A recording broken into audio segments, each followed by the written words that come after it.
സന്ദർഭത്തിൽ ഗുരു ഓർമ്മിപ്പിച്ചത് ആത്മീയത എന്ന ശാസ്ത്രം വിദ്യാഭ്യാസ മേഖലയിൽ ഒരു ശാസ്ത്ര വിഷയം പോലെ നമുക്ക് കുഞ്ഞുങ്ങളെ പഠിപ്പിക്കാൻ, അപ്രകാരം അവരെ വളർത്താൻ സാധിക്കേണ്ടതുണ്ട് എന്നാണ്. എന്തായാലും ശാശ്വതമായി നമുക്ക് മനുഷ്യസ്നേഹത്തിൻ്റെയും ഏകത്വത്തിൻ്റെയും ഒരുമയുടെയും പരസ്പര വിശ്വാസത്തിൻ്റെയും മേഖലയിൽ നമുക്ക് മുന്നോട്ട് പോകണമെങ്കിൽ സത്യവും സ്നേഹവും വിനയവും സർവോപരി ഏകവും സത്യവുമായ ആത്മീയ ബോധത്തിൽ അധിഷ്ഠിതമായ ഒരു പഠനവും അനിവാര്യമാണ് എന്ന് പറഞ്ഞുകൊണ്ട് അത്തരത്തിലുള്ളൊരു ആത്മീയ ശാസ്ത്രത്തിൻ്റെ, ഭാരതത്തിൻ്റെ അതിപുരാതനമായ ആത്മീയ ദർശനങ്ങൾ നമുക്ക് ഇന്ന് അന്യമായത് പുനരാവിഷ്കരിക്കുകയും പുനരുജ്ജീവിപ്പിക്കുകയും ചെയ്യുകയാണ് ആശ്രമത്തിലൂടെ ഗുരു ലോകത്തിൻ്റെ മുന്നിൽ അവതരിപ്പിക്കുന്ന മഹത്തായ ദർശനമെന്ന്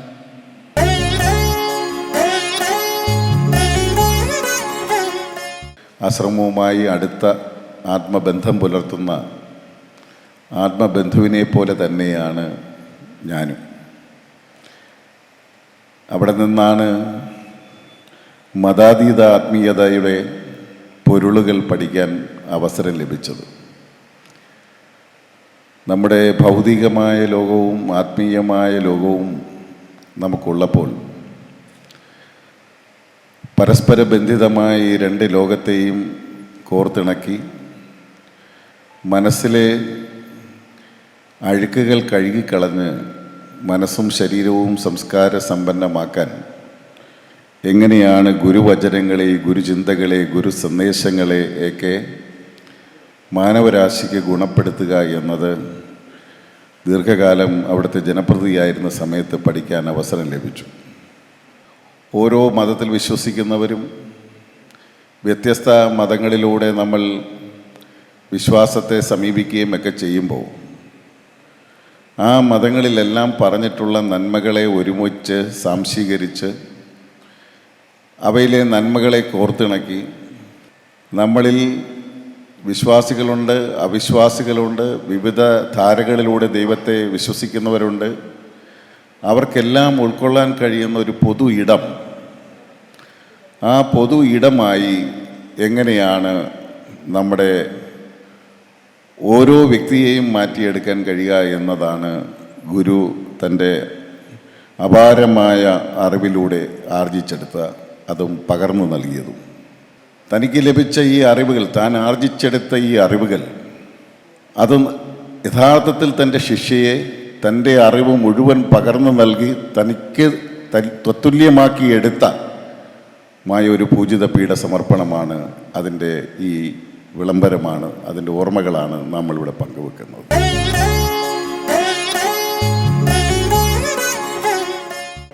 ആശ്രമജീവിതത്തിൻ്റെ വിശുദ്ധിയാണ് കരുണാകരഗുരുവിൻ്റെ ജീവിതത്തിൻ്റെ ഒരു വലിയ മുഖം. ആശ്രമജീവിതത്തിൻ്റെ വിശുദ്ധിയാണ്. ഗുരുദേവ ദർശനങ്ങൾ അങ്ങനെ വിശുദ്ധിയുടെ ഒരു ശംഖനാദവുമായി, ആത്മമന്ത്രവുമായി ജനമനസ്സിലേക്ക് ഇറങ്ങിച്ചെല്ലാൻ കഴിയുന്ന നിലയിലുള്ളതായിരുന്നു ആ മഹാത്മാവിൻ്റെ ഓരോ ശ്രമങ്ങളും എന്ന കാര്യം നിങ്ങൾക്ക് തന്നെ അറിയുന്ന കാര്യമാണ്. അതുകൊണ്ട് തന്നെയാണ് ഓരോ ജീവിതരംഗങ്ങളിൽ ജീവിതത്തെ നിലനിർത്തുവാനാവശ്യമായ ആയോധനം, ജീവിതക്രമങ്ങൾ, ചികിത്സാരീതി തുടങ്ങി ഓരോ കാര്യങ്ങളിലും ഭാരതീയ ദർശനങ്ങളുടെയും ഭാരതീയ സംസ്കാരത്തിൻ്റെയും ആത്മബോധമുണ്ടായിരുന്നു എന്നത് മറ്റു വസ്തുതയാണ്. അതിനെ അതിലംഘിക്കാനൊന്നും ആർക്ക് സാധ്യമേ.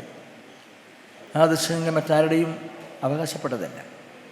അത് ഈ മഹാരാജ്യത്തിൻ്റെ സാംസ്കാരിക ചിന്തയുടെയും ദർശനങ്ങളുടെയും കർമ്മത്തിൻ്റെ ഭാഗമായിട്ടുള്ളതാണ് എന്നതുകൊണ്ട് അതാണ് തിരിച്ച്. ആലപ്പുഴ ജില്ലയിലെ ചേർത്തല താലൂക്കിൽ ചന്ദ്രൂരിൽ ജനിച്ചിട്ടുള്ള അദ്ദേഹത്തിൻ്റെ ജീവിതയാത്ര ഒരു തീർത്ഥയാത്രയാണ്. ഒരു തീർത്ഥയാത്രയുടെ വിശുദ്ധിയും സൗന്ദര്യവും സുഗന്ധവും എല്ലാം ഉണ്ടായി ആ ജീവിതയാത്രയ്ക്ക്. അത് ആസ്വദിച്ചു കഴിയുന്ന ജനങ്ങളും അതിലൂടെ ഒഴുകി നടന്ന ജനങ്ങളും വളരെയധികം ശാന്തിയുടെയും സമാധാനത്തിൻ്റെയും ആ കർമ്മപഥങ്ങൾ സഞ്ചരിച്ചപ്പോൾ അവർക്ക് ജീവിതത്തിൽ സാഫല്യമുണ്ടായി. ജീവിതം ജീവിക്കേണ്ടതാണ്, അതെവിടെയെങ്കിലും കളയേണ്ടതല്ല എന്ന ചിന്ത അവരുടെ ദർശനങ്ങളിലും ചിന്തകളിലും ഉയർത്താൻ കഴിയുന്ന ഒന്നായിരുന്നു. കരുണാകര ഗുരുവിൻ്റെ ദർശനങ്ങളും കാഴ്ചപ്പാടുകളും പ്രഭാഷണങ്ങളും എല്ലാം എന്ന് നിൽക്കെല്ലാമാണ്. അതുകൊണ്ട് തന്നെ നവജ്യോതി ശ്രീ കരുണാകര ഗുരു അദ്ദേഹത്തിൻ്റെ ഈ വർത്തമാനകാലത്ത് ആ മഹാജീവിതത്തെക്കുറിച്ച് ഓർമ്മിക്കുമ്പോൾ ആ ഓർമ്മകളിലൂടെ സഞ്ചരിക്കുന്ന ഒരു മനുഷ്യന് ഉണ്ടാകുന്ന അനുഭൂതി അത് ഞാൻ നേരത്തെ പറഞ്ഞതുപോലെ അനുവചനീയമാണ്.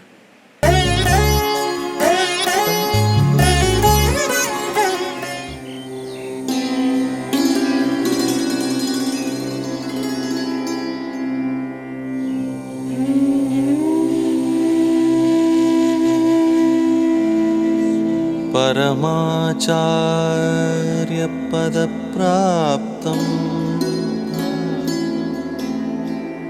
परमात्मस्वरूपकम्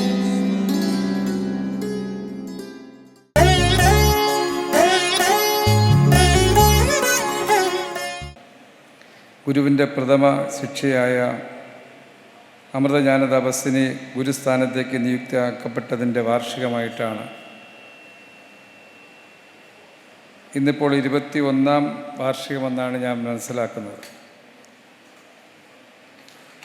അത്തരമൊരു സന്ദർഭത്തിൽ നമ്മുടെ സമൂഹത്തിൽ ഗുരുശിഷ്യ ബന്ധത്തിന് ഇത്രത്തോളം പ്രാധാന്യം നൽകുന്ന മറ്റൊരു ആശ്രമം ഉണ്ടാകുമെന്ന് തോന്നുന്നില്ല. അത്ര കണ്ട് ആ ബന്ധം അതിനനുസരിച്ച് അത് ആഘോഷിക്കാനും അതിനനുസരിച്ചുള്ള അഭിപ്രായങ്ങൾ പ്രകടിപ്പിക്കാനും കഴിയുന്ന വേദികൾ നിരന്തരമായി നടക്കുന്നൊരു കേന്ദ്രമാണത്. ഇത്തരമൊരു ഘട്ടത്തിൽ നേരത്തെ അധ്യക്ഷനും അതുപോലെ മുഖ്യ അതിഥിയും ദീർഘനേരം പല മേഖലകളെ സംബന്ധിച്ചും ശാന്തിഗിരി ആശ്രമത്തെ സംബന്ധിച്ചുമെല്ലാം സൂചിപ്പിക്കുകയുണ്ടായി. നിരന്തരം ഈ ആശ്രമത്തിലെ പൊതുപരിപാടികളിൽ പങ്കെടുക്കുന്ന ഒരാളെന്ന നിലയിൽ ഞാൻ ദീർഘമായ വർത്തമാനത്തിലേക്ക് കടക്കുന്നില്ല. മറ്റ് ആശ്രമങ്ങളിൽ നിന്നും വ്യത്യസ്തമായി മനുഷ്യൻ്റെ സ്നേഹവും സൗഹാർദ്ദവും സാഹോദര്യവും കൂടുതൽ ശക്തിപ്പെടുത്തുക, അതിനനുസരിച്ച് ചിന്തിപ്പിക്കുക എന്നതാണ് ശാന്തിഗിരിയിൽ നിന്ന് കേൾക്കുന്ന എല്ലാ വാക്കുകളിലൂടെയും നമുക്ക് കാണാൻ കഴിയുന്നത്. ആശ്രമത്തിൻ്റെ സ്ഥാപകനായിട്ടുള്ള നവജ്യോതി ശ്രീ കരുണാകര ഗുരു തന്നെ മറ്റ് സന്യാസിമാരിൽ നിന്നും വ്യത്യസ്തനായിട്ടാണ് ഒരു മതവുമായി ബന്ധപ്പെട്ടോ അല്ലെങ്കിൽ ഏതെങ്കിലും ഒരു സമൂഹവുമായി ബന്ധപ്പെട്ടോ അല്ല, മറിച്ച് എല്ലാ പേരെയും എല്ലാ മതങ്ങളെയും ഉൾക്കൊള്ളുന്ന തരത്തിൽ അതിൻ്റെ എല്ലാ നല്ല വശങ്ങൾ സമൂഹത്തിൻ്റെ മുന്നിലേക്ക് അദ്ദേഹത്തിൻ്റെ വാക്കുകളിലും അദ്ദേഹത്തിൻ്റെ സന്ദേശങ്ങളിലുമെല്ലാം കാണാൻ കഴിയുന്നതാണ്.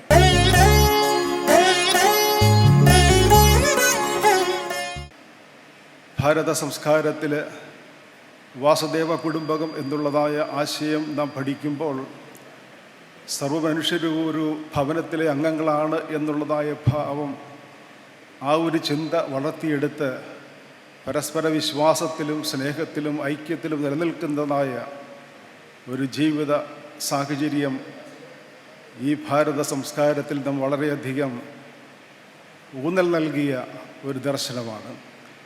അതിന്ന് പലപ്പോഴും നഷ്ടപ്പെടുന്നതായ ഒരു സാഹചര്യമായിട്ട് നാം കാണുന്നുണ്ട്. എന്നാൽ അതിനെ കൂടുതലായിട്ട് ഊട്ടി ഉറപ്പിച്ചുകൊണ്ട് എല്ലാവരെയും ദൈവത്തിൻ്റെ മക്കൾ എന്നുള്ളതായ ഭാവത്തിൽ ആ ദൈവിക ബോധത്തിൽ നിലനിർത്തുന്നതായ ആ ഒരു വലിയ സന്ദേശം ശാന്തിഗിരി ആശ്രമത്തിലൂടെ നൽകുവാൻ ദൈവം സഹായിക്കട്ടെ. കർമ്മവും ഭക്തിയും ജ്ഞാനവും ഒരുമിച്ച് സമന്വയിപ്പിക്കുന്നതായ ഒരു ജീവിതക്രമം, മോക്ഷത്തിലേക്ക് മനുഷ്യരെ നയിക്കുന്നതായ ഈ ഉപാധികൾ, ഇത് ജീവിത സാഹചര്യങ്ങളിൽ വ്യക്തമായിട്ട് മനസ്സിലാക്കി നമ്മുടെ പ്രവർത്തനവും നമ്മുടെ ആധ്യാത്മിക ജീവിതവും ദൈവിക ജ്ഞാനവും ഇതെല്ലാം മനുഷ്യനെ മനുഷ്യനായി കാണുവാനും മനുഷ്യരെ നന്മ ഉൾക്കൊണ്ടുകൊണ്ട് ജീവിപ്പാനും ഇടയാകുന്ന ഒരു സാഹചര്യം ഒരുക്കേണ്ടത് ആവശ്യമാണ്.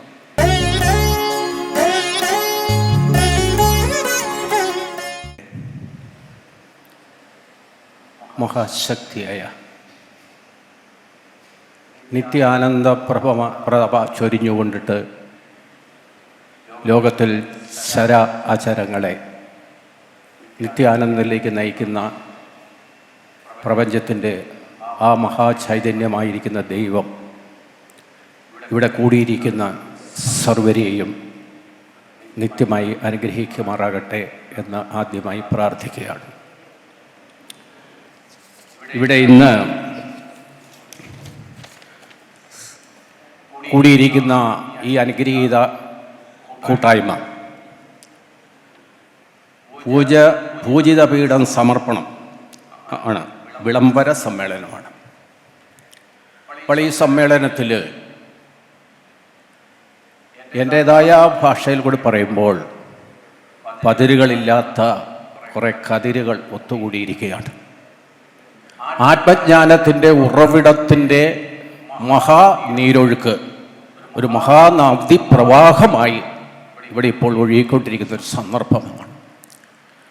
ഇവിടെ ആദ്യമായിട്ട് ഇതിൻ്റെ അധ്യക്ഷ പദം അലങ്കരിച്ച ശ്രീ കടന്നപ്പള്ളി രാമേന്ദ്രനെയും ഉദ്ഘാടനം നിർവഹിച്ച ശ്രീ GR അനിൽ, ബഹുമാനപ്പെട്ട ഭക്ഷ്യ സിവിൽ സെക്രട്ടറിയെയും വിശിഷ്ടാതിഥികളായി ഇവിടെ എത്തിയിട്ടുള്ള പ്രത്യേകിച്ചും ഈ സ്വാമി ചൈതന്യ ജ്ഞാനതപസി, പ്രസിഡന്റ് ശാന്തിഗിരി ആശ്രമം, സ്വാമി ഗുരുരത്നം ജ്ഞാനതപസി, ജനറൽ സെക്രട്ടറി ശാന്തിഗിരി ആശ്രമം, ബഹുമാന്യ റൈറ്റ് റവർ ഡോക്ടർ ഐസക് കുമാർ ഫിലക്സിയോസ് എപ്പിസ്കോപ്പ ആത്മീയാചാര്യൻ, തുടർന്ന് ഇവിടെ സ്വാമി നിർമ്മോഹനാത്മ ജ്ഞാനതപസി തുടങ്ങി സമയച്ചുരുക്കത്തിൻ്റെ പേരിൽ ഇവിടെ എത്തിച്ചേർന്നിട്ടുള്ള വിശിഷ്യ സ്നേഹത്തിൻ്റെ സന്ദേശവാഹകരായിരിക്കുന്ന സവരെയും ഈ ആശ്രമത്തിൽ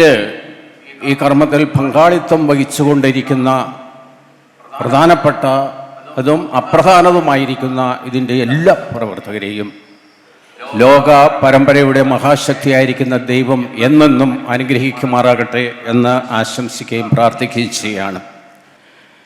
വിശ്വപ്രപഞ്ചത്തിൽ ചരാചരങ്ങൾ നിലനിൽക്കുന്നത് നാം എല്ലാം അനുഭവിച്ചുകൊണ്ടിരിക്കുന്ന ഉദയ അസ്തമന ഭാവത്തിൽ നിലനിൽക്കുന്ന ഏക സൂര്യനാണ്. ഈ അനുഗ്രഹീതമായ സൂര്യൻ്റെ പ്രഭയിൽ, സൂര്യൻ്റെ ഉത്തേജന കർമ്മത്തിൽ, ഊർജ്ജലസത്തിൽ ആണ് പ്രപഞ്ച ശക്തികൾ എപ്പോഴും നിലനിൽക്കുന്നത്, ഇനി നിലനിൽക്കേണ്ടതാണ്. അതിന് അങ്ങനെയുള്ളതായിരിക്കുന്ന അചരങ്ങളെ തുല്യമായി പരിപോഷിപ്പിക്കുന്ന ഏക സൂര്യൻ, ആ ഒരു സൂര്യൻ്റെ അനുഗ്രഹത്തോടു കൂടിയാണ് അചരങ്ങൾ ഭൂമിയിൽ അധിവസിക്കുന്നത്.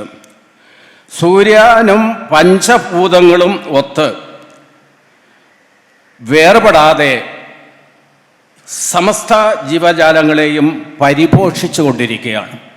അപ്പം ഇവിടെ സൂര്യൻ മാത്രമല്ല, പഞ്ചഭൂതങ്ങൾ, സൂര്യനും പഞ്ചഭൂതങ്ങളും ഒത്തുചേർന്ന അചരങ്ങളെ ഇവിടെ നിലനിർത്തുകയാണ്. എന്തിനു വേണ്ടി?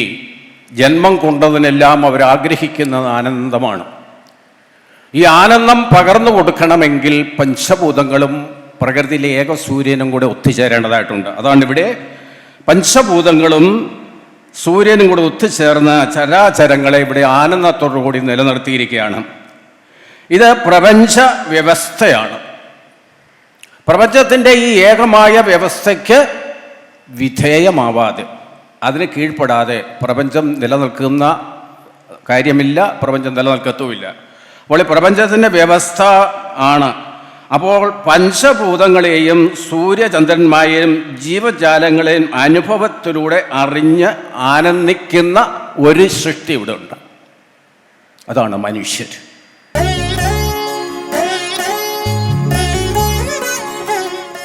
ഈ ആശ്രമം ഈ നാടിനെ മാത്രമല്ല, ഇവിടെ നിന്ന് ഒഴുകുന്ന പ്രഭ ലോകമെമ്പാടും പോയി, ഈ രാജ്യത്തിൻ്റെ പല ഭാഗത്തും പോയി ശാന്തിയും സമാധാനവും ഒക്കെ നൽകിയ ഈ അവസരത്തിൽ ഗുരു എന്ന് പറഞ്ഞ സിനിമ ഞാൻ ഓർക്കുക. ഈ ആശ്രമത്തെ അടിസ്ഥാനമാക്കി, ഈ ആശ്രമ തത്വങ്ങളെ അടിസ്ഥാനമാക്കി ആ എടുത്ത പടം അന്ന് എനിക്ക് അതിൻ്റെ അർത്ഥം മനസ്സിലായില്ലെങ്കിലും ഒരു വിധത്തിൽ പറഞ്ഞാൽ എളാമപ്പഴം കഴിച്ച അവസ്ഥയിലാണെന്ന് വേണമെങ്കിൽ പറയാം. ആ ഒരു സിനിമ എത്രത്തോളം സത്യം വിളിച്ചു പറഞ്ഞ സിനിമയാണ്, എത്രത്തോളം ഈ ലോകത്തിന് ശാന്തി വിളിച്ചു പറഞ്ഞതാണ് എന്ന് ഞാൻ ഓർക്കുക. അതുകൊണ്ട് ഗുരുവിൻ്റെ വചനങ്ങൾ ഈ ലോകത്തിന് ഏറ്റവും വലിയ വഴിവിളക്കായി എന്നും പ്രശോഭിക്കട്ടെ എന്ന് ഞാൻ ആശംസിക്കുന്നു.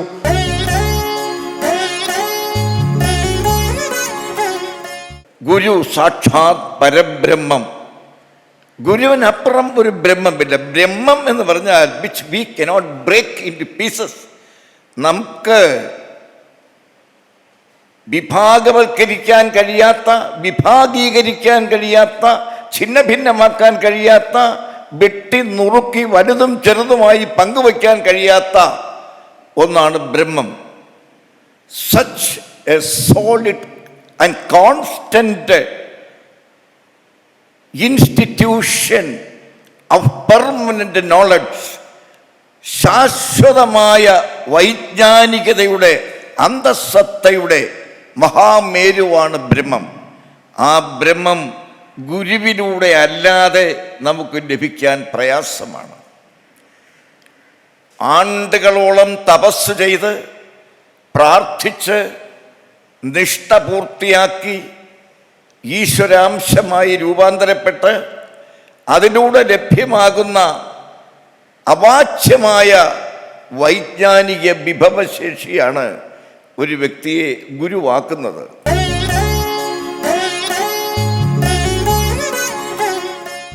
ഞാൻ കാണുന്നിടത്തോളം ശാന്തിഗിരി എന്ന് പറയുന്നത് മനുഷ്യനെ ജീവിക്കാൻ പ്രേരിപ്പിക്കുന്ന ഒരു സ്ഥാപനമാണ്. മടിയന്മാരാവാതെ മിക്കവാറും ഇതുപോലെയുള്ള സ്ഥാപനങ്ങളിൽ നമ്മൾ കാണുന്നത് പൂജ, മറ്റ് പ്രാർത്ഥനാ കാര്യങ്ങൾ ഇങ്ങനെയൊക്കെയുള്ള ആണ് നടക്കുന്നത്. പക്ഷേ ഇവിടെ അതിനോടൊപ്പം തന്നെ കർമ്മനിരതരായിക്കൊണ്ട് മുന്നേറാനുള്ള, മറ്റുള്ളവർക്ക് നന്മ വരുത്താനുള്ള ഒരു മാർഗം കൂടി ശാന്തിഗിരിയിൽ ഉണ്ടാക്കുന്നു എന്നുള്ളത് എനിക്ക് വളരെ വ്യത്യസ്തമായിട്ട് തോന്നുന്നത്. അതോടൊപ്പം തന്നെ ഇന്നൊരു സാധാരണ കുടുംബത്തിലാണെങ്കിൽ പോലും 3-4 പേര് ജീവിക്കുന്ന ഒരു കുടുംബത്തിനകത്താണെങ്കിൽ പോലും അഭിപ്രായ വ്യത്യാസങ്ങളും വഴക്കുകളുമില്ലാതെ പോവാത്ത ഈ ഒരവസ്ഥയിൽ ഇത്രയധികം അന്തേവാസികളെ ഒരേ മനസ്സോടുകൂടി കൊണ്ടുപോകാൻ കഴിയുന്ന ശാന്തിഗിരിയെ നയിക്കുന്നവർക്ക് അവരെ എത്ര പ്രശംസിച്ചാലും മതിയാവില്ല. കാരണം ഞാൻ ഇന്നുവരെ ഇവിടെ യാതൊരു അസ്വാരസ്യങ്ങളും ഉള്ളതായി കേട്ടിട്ടില്ല. എനിക്കിവിടെയുള്ള പലരുമായിട്ടും, ഇവിടെയുള്ള അന്തേവാസികളായിട്ടാവട്ടെ, ഇവിടുമായി ബന്ധപ്പെട്ടവരായിട്ടും ഒക്കെ ഉണ്ടെങ്കിലും ഇന്ന് വരെ അങ്ങനെ ഒരു കാര്യം ഇന്ന് വരെ കേട്ടിട്ടില്ല. ഇതൊക്കെ എന്ന് പറയുന്നത് ഒരു എന്താ പറയുക, നമ്മുടെ സാധാരണക്കാർക്ക് കഴിയാത്ത ചില കാര്യങ്ങൾ. നമ്മൾ പറയും ഈശ്വര ചൈതന്യത്തിൻ്റെ ഒരു സാമീപ്യം, ഒരു സാന്നിധ്യമുള്ള സ്ഥലങ്ങളിലാണ് ഇതൊക്കെ ഇങ്ങനെയൊക്കെ കൊണ്ടുപോകാൻ കഴിയുന്നത്.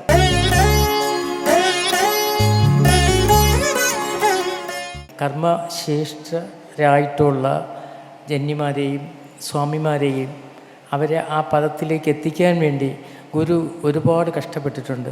ആ കഷ്ടപ്പാടിൻ്റെ ഫലമാണ് ഇന്ന് ഇവിടെ ഓരോ സന്യാസിമാരും ജന്യമാരുമൊക്കെ ഓരോ നന്മയുടെ പ്രകാശം അവരിൽ കൊടുത്ത് ഗുരു ഓരോ കാര്യങ്ങളെ ഏൽപ്പിച്ച് അതിലെ ആ ഇരുട്ടിനെ മാറ്റി ആ നന്മയിലേക്ക് എത്തപ്പെടാൻ വേണ്ടി അവർക്ക് ആ കർമ്മശേഷി ഉണ്ടാക്കി കൊടുത്തുകൊണ്ടാണ് ഗുരു ഈ ഗുരു ശിഷ്യ ബന്ധത്തിൻ്റെ തിരികൊളുത്തിയത്.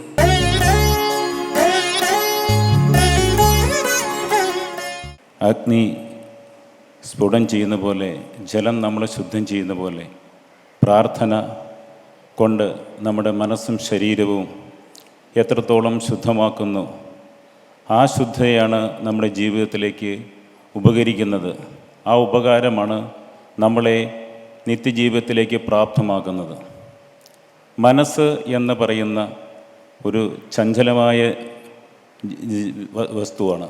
ആ മനസ്സിനെ എങ്ങനെ നമ്മൾ ഒരു ബലപ്പെടുത്തി എടുത്തുകൊണ്ട് ഒരു പൂർണ്ണതയിലേക്ക് എത്തിക്കുന്ന ഒരവസ്ഥയാണ് ശരിക്കും പറഞ്ഞ ആത്മീയത.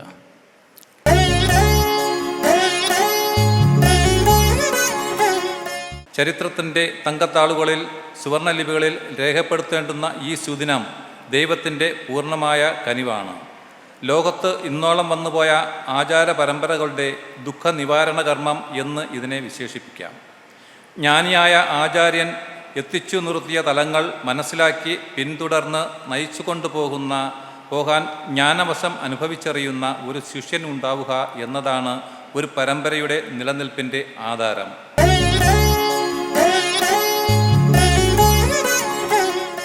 വ്രതശുദ്ധിയുടെ 41 ദിനരാത്രങ്ങൾ നാളെ സമർപ്പിതമാവുകയാണ്. നമ്മൾ സമർപ്പിക്കുന്ന ഓരോ പുഷ്പങ്ങളും 1000 പുഷ്പങ്ങളായി എൻ്റെ ഗുരുവിൻ്റെ ശരീരത്തിൽ വീഴുകയും അതിൽ നിന്നും പ്രവഹിക്കുന്ന ആ പ്രകാശധാര സകലതിനെയും ശുദ്ധീകരിച്ച് നമ്മുടെ സങ്കല്പങ്ങൾ പൂർണ്ണമായി ഫലിക്കുകയും ശിഷ്യപൂജിതയെ സകലവിധ ആരോഗ്യത്തോടും കൂടി തരണേ എന്ന് ഞാൻ അപേക്ഷിച്ചു പ്രാർത്ഥിക്കുകയാണ്.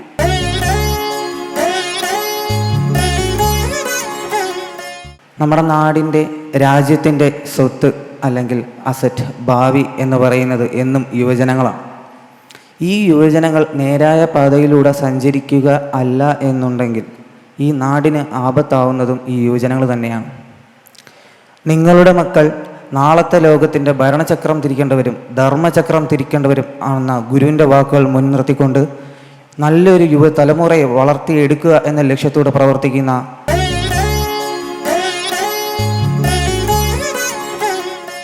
ശാന്തിഗിരി പരമ്പരയിൽ എക്കാലത്തും ആത്മീയ അനുഭൂതിയുള്ള ഒരു ഗുരു ഉണ്ടായിരിക്കും എന്ന ബ്രഹ്മത്തിൽ നിന്നുള്ള അറിയിപ്പിൻ്റെ അനുഭവ സാക്ഷാത്കാരവും സ്വശിഷ്യയെ സകലവിധ സന്നിധാനങ്ങളും കടത്തി അവസ്ഥാപൂർത്തീകരണം നടത്തി പൂജിതയാക്കിയ പുണ്യസുദിനമാണ് ശാന്തിഗിരി പരമ്പര പൂജിതപീഠം സമർപ്പണമായി സമുചിതമായി ആഘോഷിക്കുന്നത്.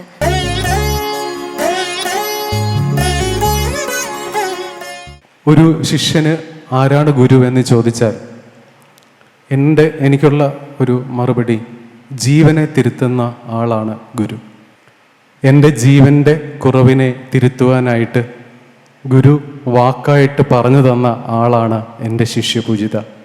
അത് എനിക്ക് മാത്രമല്ല, ഈ പരമ്പരയിൽ മാത്രമല്ല, ലോകത്തെ ഏതൊരു മനുഷ്യനും അവൻ്റെ ജീവൻ്റെ തിരുത്തിനായിട്ട് ബ്രഹ്മം അവകാശപ്പെടുത്തി കൊടുത്ത ആളാണ് ശിഷ്യപൂജിത.